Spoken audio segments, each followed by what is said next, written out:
Assalamualaikum warahmatullahi wabarakatuh. Hai murid-murid, apa khabar semua? Cikgu harapkan kamu semua berada dalam keadaan sihat walafiat lah. Alhamdulillah, hari ini berjumpa lagi kita dalam mata pelajaran Bahasa Melayu tahun 6. Suka cikgu ingin mengajar penulisan bahagian A. Baiklah murid-murid, sebelum menulis, cikgu ingin memberitahu anda semua di bahagian halaman muka surat 1, 2 dan 3 kamu biarkan kosong, dan supaya cikgu nak kamu bina kotak, 3 kotak seperti yang terdapat dalam gambar lah. Ruang yang pertama untuk bilangan, ruang kedua untuk tajuk, ruang ketiga adalah untuk tarikh. Jadi sekiranya dapat kerja daripada guru-guru, kamu boleh buatlah bilangan 1 tajuk apa, bilangan 2 tajuk apa, bilangan 3 tajuk apa, dan kemudian tuliskan tarikh.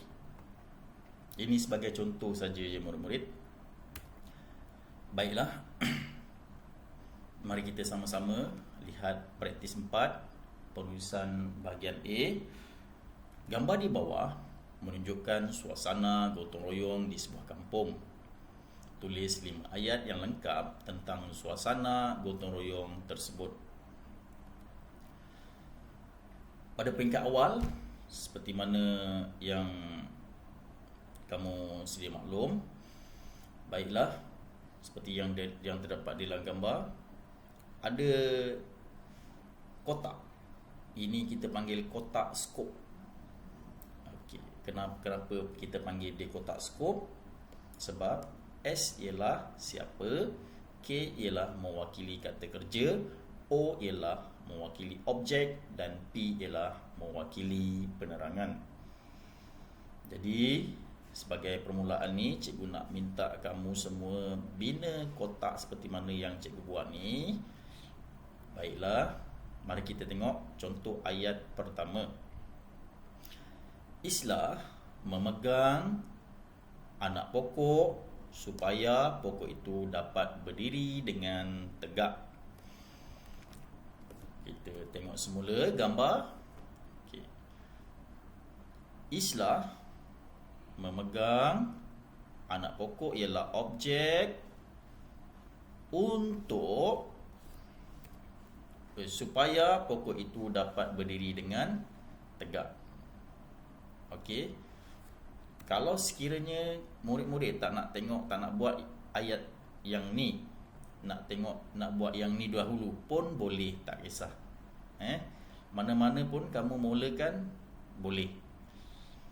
Okey. Jadi kita lihat ayat yang kedua. Faris menimbus tanah dengan menggunakan tangannya untuk menanam pokok itu. Baik, kita tengok sekali lagi gambar. Ini ialah Faris. Kata kerja ialah mengangkat. Maafkan cikgu, kata kerja yang kedua ialah menimbus. Ya, menimbus.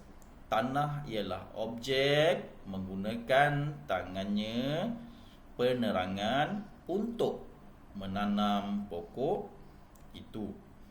Okey. Murid-murid perasan tak kenapa ada tulisan merah di sini? Supaya, untuk, kerana.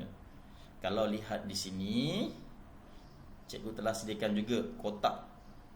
Ada perkataan SUKA. Kenapa suka? Supaya kamu mudah ingat. S ialah supaya, U ialah untuk, K ialah kerana, A ialah agar.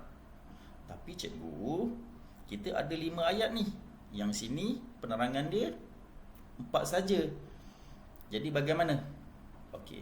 Ayat yang kelima tu ikut kesesuaian penerangan. Tak kisahlah kamu nak guna supaya ke, ayat tu sesuai dengan supaya ke, sesuai dengan untuk ke, sesuai dengan kerana ke, sesuai dengan agar, pulang pada kamu. Tak kisah. Jadi kamu jangan berlaku pengulangan ayat yang sama. Jadi kita gunakan SUKA tersebut. Baiklah, ayat keempat, ayat kelima, cikgu nak kamu cuba buat sendiri. Boleh kan? Okey. Praktis 3, ini adalah sebagai latihan untuk kamu. Jadi boleh cuba buat di dalam buku penulisan. Murid-murid, sekian saja daripada cikgu. Terima kasih. Semoga kita berjumpa lagi. Assalamualaikum warahmatullahi wabarakatuh.